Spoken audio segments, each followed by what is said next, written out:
The History of Cooking by Hum and a Who. Here, my friends, is the Hum and a Who history of cooking.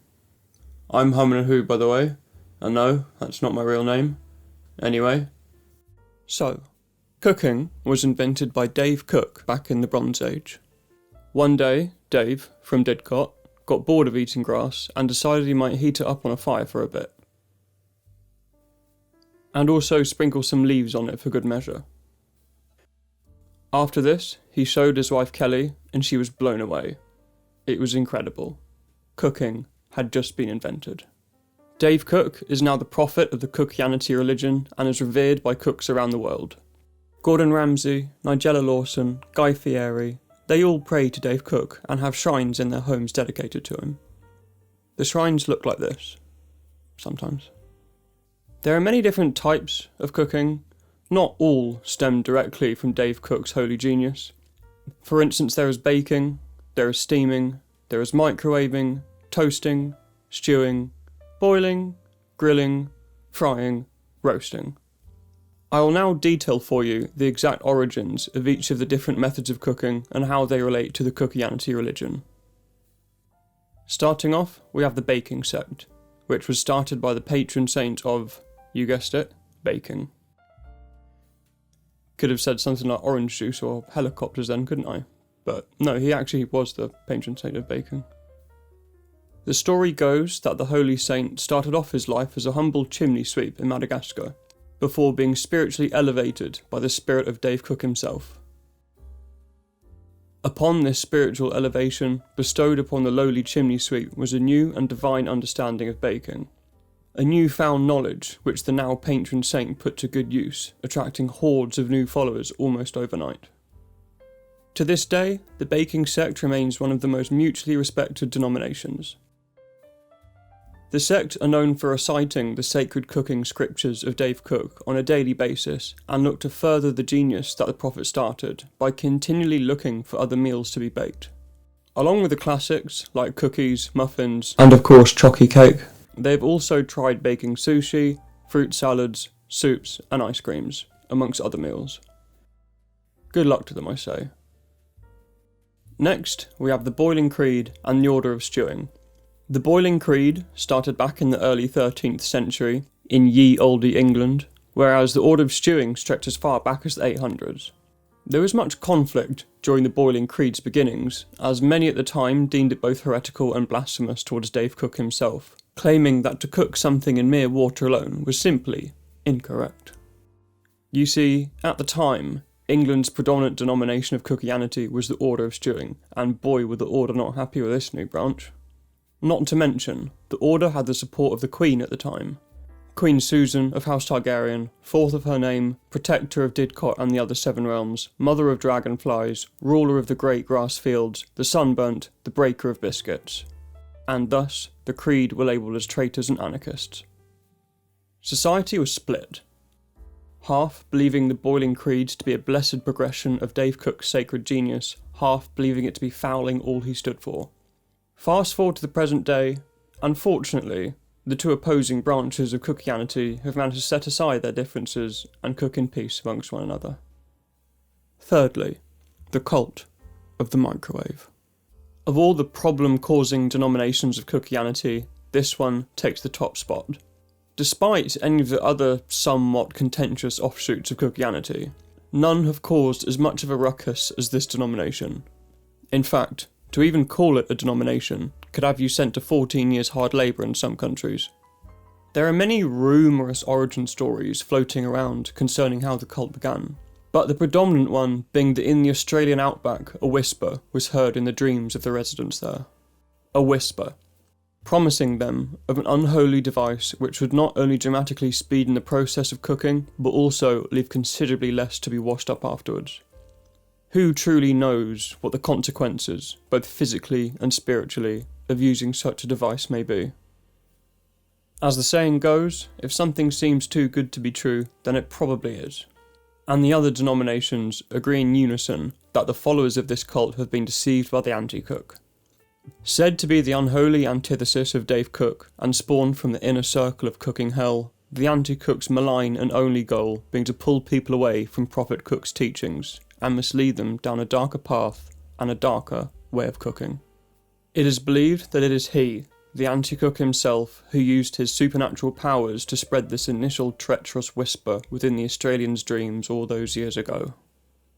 In the present day, the dastardly schemes of the cult of the microwave remain mysterious, with the cult's true activities being known only to the most deeply entrenched within the cult and most thoroughly brainwashed by the anti-cook's deception. However, a silver lining does fortunately exist in all of this, as funnily enough, it is partly due to the rise of the microwave cult that helped the Boiling Creed and the Order of Stewing find peace amongst each other, due to their mutual despisal of the cult. It ended up being a shared foe that helped them achieve harmony. After all, the enemy of my enemy is my friend, apparently. Next, the Holy Roasters. At the core of the Holy Roasting denomination is their annual pilgrimage to Didcot, which they believe helps them to raise their cooking level, both physically and spiritually.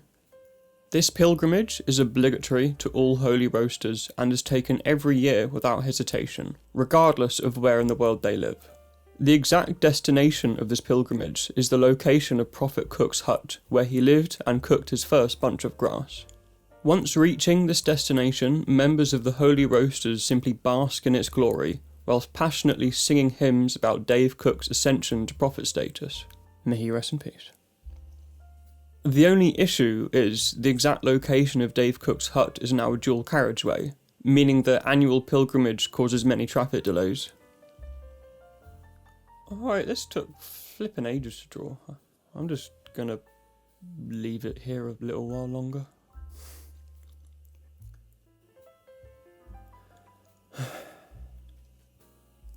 Yep. Okay. I think we're done here. Oh yeah, and to give you some info on how roasting, and by extension the Holy Roasting denomination started, well, here you go. Sometime back in the Edo period of Japanese history, between the years of 1603 and 1868 to be exact, there was a young lady named Asuka Hashimoto. No, she wasn't a ninja, or a samurai, don't be so silly. Anyway, Asuka the Enlightened, as she is now known as by her dedicated followers, actually discovered the way of the roast by divine accident. After reading the holy cooking scriptures of Prophet Cook, she actually misunderstood the instructions on how to grill something, and by accident, ended up roasting food for the very first time in human history.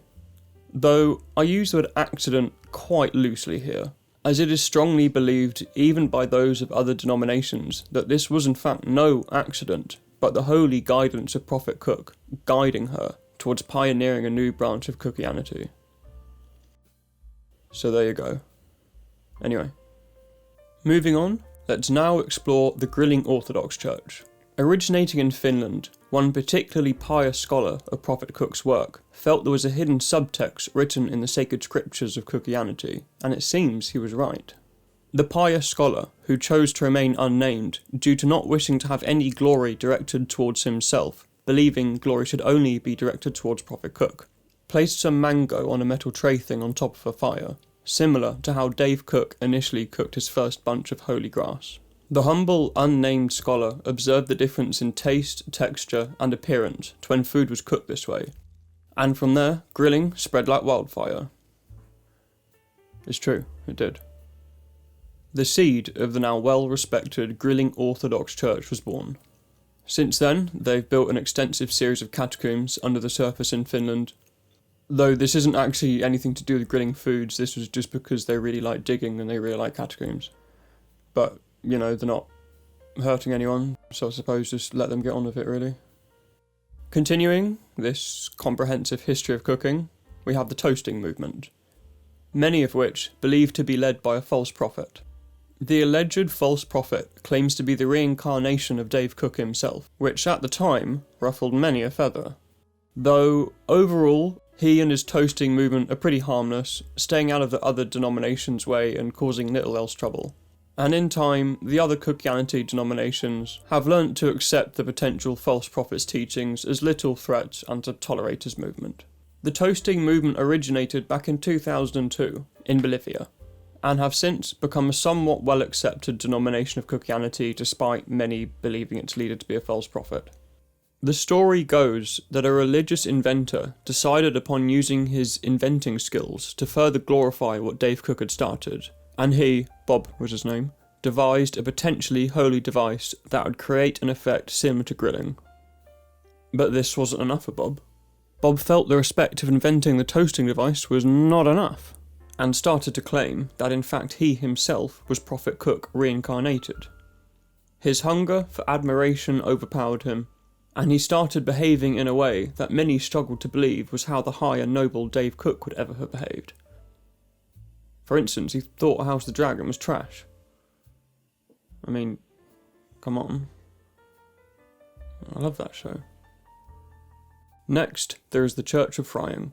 The Church of Frying, sometimes known as the Frying Friars, started off strong as a promising and inspirational offshoot of Christianity, but unfortunately have since become something of a joke amongst other denominations. Beginning back in the 60s in the US of A, during a time of much creative expression, a group of hippies decided to explore other ways of cooking which had not yet been tried before. The success of frying foods went so well that even the somewhat hesitant government at the time accepted frying and its newfound church as a welcome addition to Christianity in North America and eventually the world. However, their rise was not without dead end. Unfortunately, corruption began to grow within the Church of Frying.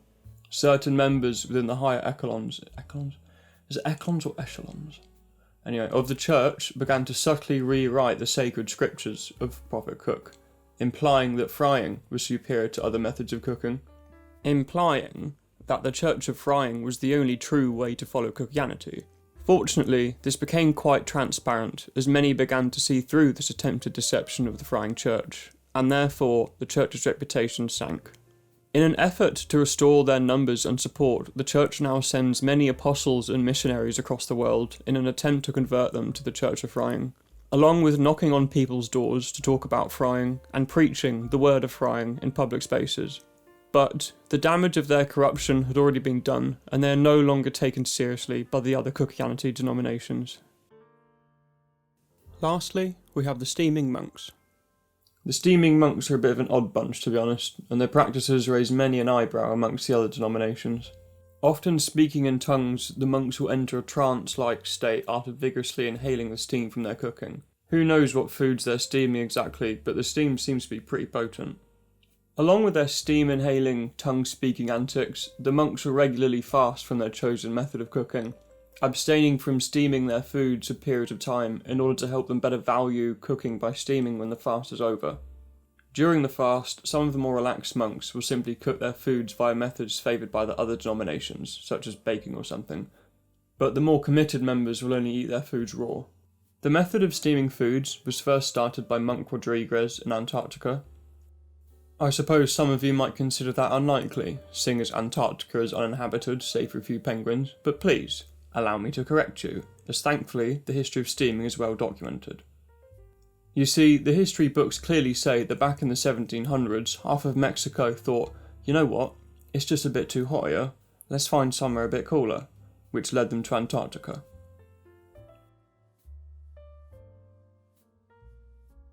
Whilst living in Antarctica, one of the Mexicans, Mr. Rodriguez, everybody loves Mr. Rodriguez, who also happened to be a dedicated follower of Christianity, thought, let's try something new. Believing to be inspired by the essence of Christianity, and by extension Dave Cook himself, Mr. Rodriguez discovered steaming as the holy method of cooking. And from there, the monastery of the steaming monks was born. They also absolutely love Warhammer, but I mean like proper love Warhammer. Like, not saying there's anything wrong with loving Warhammer, I mean, fair play to him. Just a bit surprising that a group of Mexican monks who moved to Antarctica would love it so much, that's all. Anyway, yeah, that's it really. I hope you found that useful and helped you better understand the full history of cooking. Goodbye. So, I thought I'd end this video with a joke. What do you call a factory that makes okay products. A satisfactory.